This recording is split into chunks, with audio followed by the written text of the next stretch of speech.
12 মাসে 13 পার্বণ। তেমন বাঙালিদের আর একটি পার্বণ হলো নবান্ন উৎসব। এক কথায় বলা যেতে পারে যে মা অন্নপূর্ণা দেবীর আরাধনা। এই অঘ্রাণ মাসে সময় যে নতুন ধান বা আমন ধান, সেই ধানকে কুটে মা অন্নপূর্ণা দেবীর পুজোর সামগ্রীতে লাগিয়ে সেই চালকে নবান্ন ভোগ হিসাবে গ্রহণ করে আম বাঙালিরা। এই নবান্ন উৎসবে মেতে ওঠা আম বাঙালির সঙ্গে আমরা কথা বলে নেব। এখানে সব পুজোই হয়, 12 মাসে বাবার সেবা হয়। এটা নতুন ধান হয়, আমাদের নতুন ধান পর আমরা এই পুজোটা করি, আমরা ধুমধাম করে করি। আমাদের এইটাই খাওয়া দাওয়া খুব হয়, লোকজনকে নিমন্ত্রণ করি, এখানে আসে।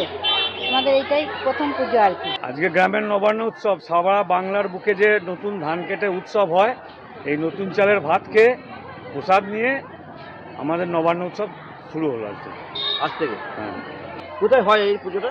মূলত পুজো হয় আমাদের এই গ্রাম্য দেবতা বাবা ধর্মরাজ, শ্রী শ্রী ধর্মরাজ জিউয়ের মন্দিরে। এই নতুন ধানের চাল করে বাবাকে উৎসর্গ করে তারপর আমাদের এই নবান্ন উৎসব শুরু হয়।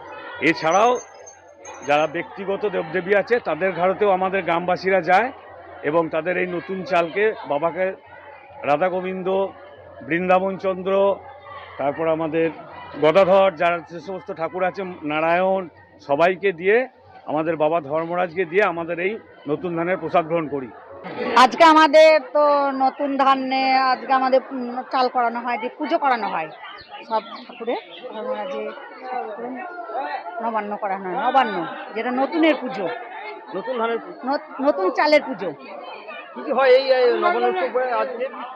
তরকারি, শাক, ডাল এমন হয়, কিন্তু সব থেকে মেন জিনিস হচ্ছে যেটা পরমান্ন, পায়েস। আমার শহর পূর্ব বর্ধমান থেকে শেখ আব্বাস আলী, কলকাতা টিভি।